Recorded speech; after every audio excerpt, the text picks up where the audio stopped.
So I walk in and there are just cats everywhere, like probably like 17 cats.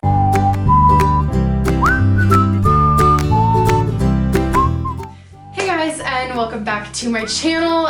If this is your first time here, my name is Rachel. I am a digital nomad, an ADHDer, and a dog mom, which is totally unrelated, but please enjoy this adorable picture of my adorable dog. So that's why I bring it up, just because I'm proud of her and I like to share pictures of her. But if this is your first time here, welcome. I am thrilled that you're here. Please make sure you hit the subscribe button as well as the bell so you don't miss any of my travel, ADHD, vlog, story time, whatever the heck I'm doing that week, any of those videos. So once you have done that, did you do it? No, seriously, did you? No, like, go do it right now. Hit the subscribe button. Okay, fine, whatever, we can keep going. But let's get into today's video. So this is a little bit of a funny slash scary story that could have ended really, really terribly. Fortunately it didn't. Obviously I'm still here, so this did not turn into a worst case scenario. But this is the story of how I thought I was gonna get axe murdered. And that's actually not an exaggeration. I honestly was concerned for my life in this scenario. And it was an incredibly, incredibly stupid situation that I put myself in. So let's jump right in. And actually, you know what? I would like to preface this by saying, please be smarter than I was in this scenario, especially if you are a not super strong woman or smaller person in the company of someone who can easily overpower you. Please just be smarter than I was in this situation. So now that you're probably thoroughly confused, let's dive in. So this was probably 2012, I want to say. So I was like 16 years old at the time. I had just gotten my driver's license. I had just started dating Steven, who is now my husband. We were babies. Maybe I'll throw a picture up here of what we looked like. But we had just started dating and it was going to be our first Christmas together. So the school that I went to would throw an auction every year to raise money for the school. It was a small private school, so they had a lot of fundraisers and things like that. And at the auction, what Steven bought for me for Christmas was a massage certificate. And you would think that at, you know, a private Christian school, they would take the time to vet all of the people who are being like represented by, you know, things that could be bought at the auction, but I guess they decided to skip that step. So Steven bought me a certificate to get a massage and gave it to me for Christmas, and I was really excited about it. I had just gotten my driver's license, and so I set up a time on the company's website. They had like this whole little website where you could select a time and then the guy would call you to confirm, and it just seemed really legit. And so the time for my appointment came and I got in my little car, set up my little GPS, and it was taking me to downtown Southfield, which, if you are not familiar with the Metro Detroit area, downtown Southfield is not the best area. It's not terrible, but it's probably not somewhere a little 16-year-old girl should be going by herself. But I didn't really care. I was like, you know what? I'm young, I'm invincible, nothing can touch me, meh, meh, meh. And so I got in my car and I went to where my GPS led me, which was a residential area. And I didn't think anything of it. I was like, oh wow, that's weird. But so it was like a residential street, but then at the very end of it, it looked like there were some shops. So I parked my car, I got out, and it's kind of a little bit of a sketchy looking area, but again, I didn't think anything of it because I'm dumb. I get out of my car and I'm walking down to the shops looking for the address for this massage place. And I'm like, oh, this is weird, I don't see it. And I'm like wandering up and down the street with the shops on it, looking for this massage place. And I can see, I think it was like Bacon Street or something. So I'm looking on Bacon Street and I'm like, okay, well this is now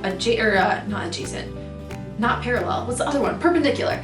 This is now perpendicular to Bacon Street, so I don't think I'm in the right area. And I start walking back up Bacon Street, back toward my car, which is amongst all the houses. And as I come up to this one house, this huge bald guy comes out of his house and just looks at me and he's like, are you Rachel? And I'm like, yeah, I'm Rachel. And in my mind, I'm kind of thinking like, this is kind of weird that this guy is coming out of a house and like knowing who I am. And he goes, okay, great, hi, I'm Mike, come on in. And Mike was the guy that I had been talking to set up the appointment.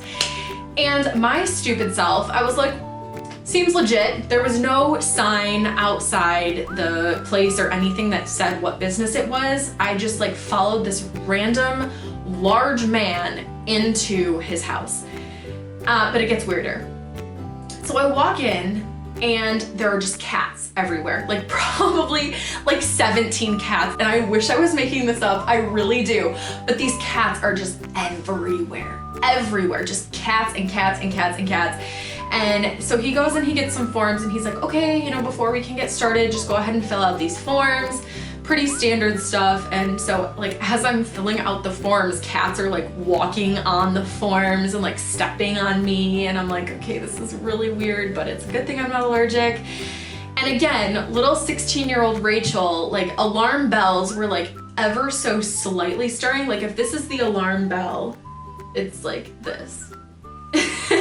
And so I'm still just like, you know what, I'm just gonna roll with it. And another point I would like to add about my personality is I am very in tune to and concerned about other people's feelings. And so I did not want to hurt this guy's feelings. I was like, I can't just be like, ew, you're creepy and I'm a young girl, like leave me alone, I'm leaving now. In my mind, this wasn't an option. And if you've ever seen the English version of The Girl with the Dragon Tattoo, at the end where the bad guy like confronts the good guy, the bad guy gets the good guy into his house by just offering him a drink.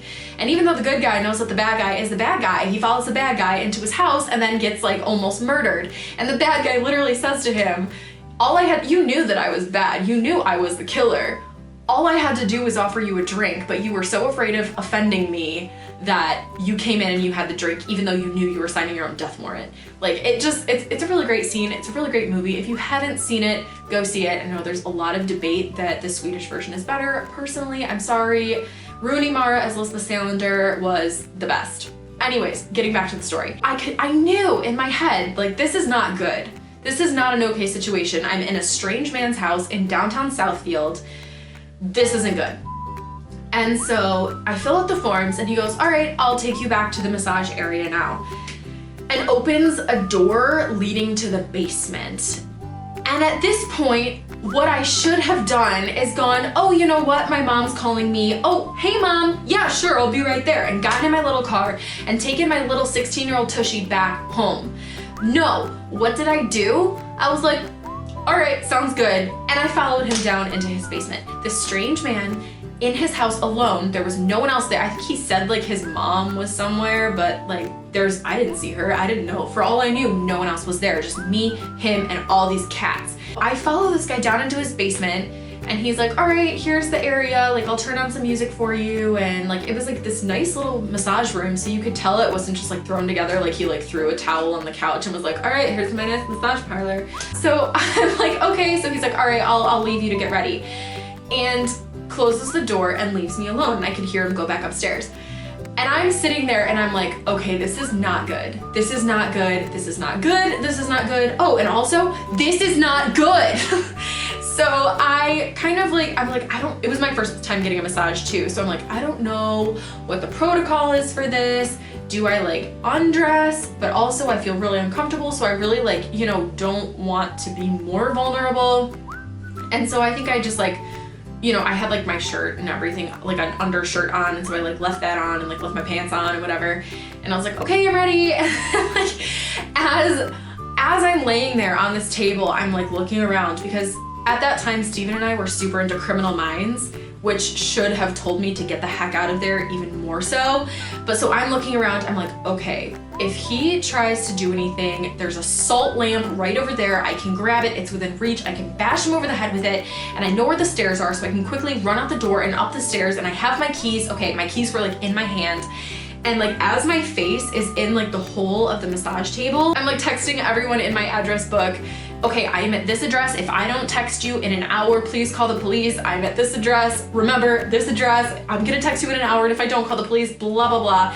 And I'm like coming up with this plan in my head of, okay, if this guy like tries to kill me or like tries to like do anything, here's my exit strategy. And instead of just getting my stupid butt up and leaving and saying, hey, I have to go, my mom is calling me, or even what I should have said is like, hey, I don't really feel comfortable, you know, I'm just a 16-year-old girl, I feel uncomfortable in this scenario, I'm sure you understand. He was a really nice guy, but so was Ted Bundy. Like, Ted Bundy was a nice guy. So I'm laying there and this guy comes in and like, I get the massage and everything was fine, but the entire time he was like, wow, you're really tense. And I was like, yeah, because I think I'm gonna die.